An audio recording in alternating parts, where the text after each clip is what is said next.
সাবেক প্রধানমন্ত্রী ও আওয়ামী লীগের সভাপতি শেখ হাসিনাকে ফেরত পাঠাতে ভারতের কাছে চিঠি পাঠিয়েছিল বাংলাদেশ সরকার। জুলাই বিপ্লবে ছাত্র জনতার হত্যার বিচারের সম্মুখীন করার জন্যই তাকে ফেরত চায় বাংলাদেশের অন্তর্বর্তী সরকার। তবে ভারত তাকে আপাতত ফেরত দেওয়ার সম্ভাবনা নেই বলে জানিয়েছেন ভারতীয় সংবাদ মাধ্যম ইকোনমিক্স টাইমস। ঘটনার সংশ্লিষ্ট বিশ্বস্ত সূত্রের বরাত দিয়ে প্রতিবেদনে বলা হয়েছে, অন্তর্বর্তী সরকারের অনুরোধ থাকা সত্ত্বেও ভারত শেখ হাসিনাকে ফেরত দেবে না। ভূরাজনৈতিক বিবেচনায় তারা ঘনিষ্ঠ মিত্র হাসিনাকে বিসর্জন দেবে না। দেশটি হাসিনাকে ফিরিয়ে দিতে রাজি হলে তা মিত্রদের কাছে ভুল বার্তা দেবে বলে মনে করে।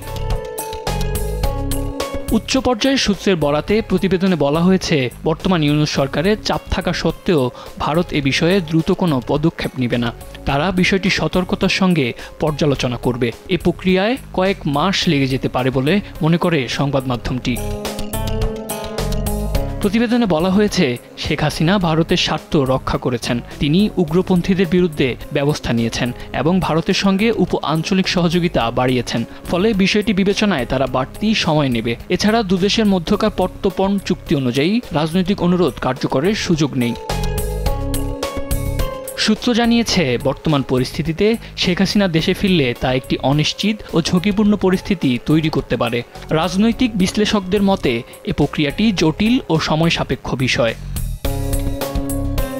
তবে এবারই প্রথম নয়। 1975 সালে তার বাবা শেখ মুজিবুর রহমানকে হত্যার পর তিনি ভারতে আশ্রয় নিয়েছিলেন। এখন দেখার বিষয় শেখ হাসিনার ব্যাপারে ভারতের সিদ্ধান্ত কি হয়। নিউজ ডেস্ক, দেশ টিভি।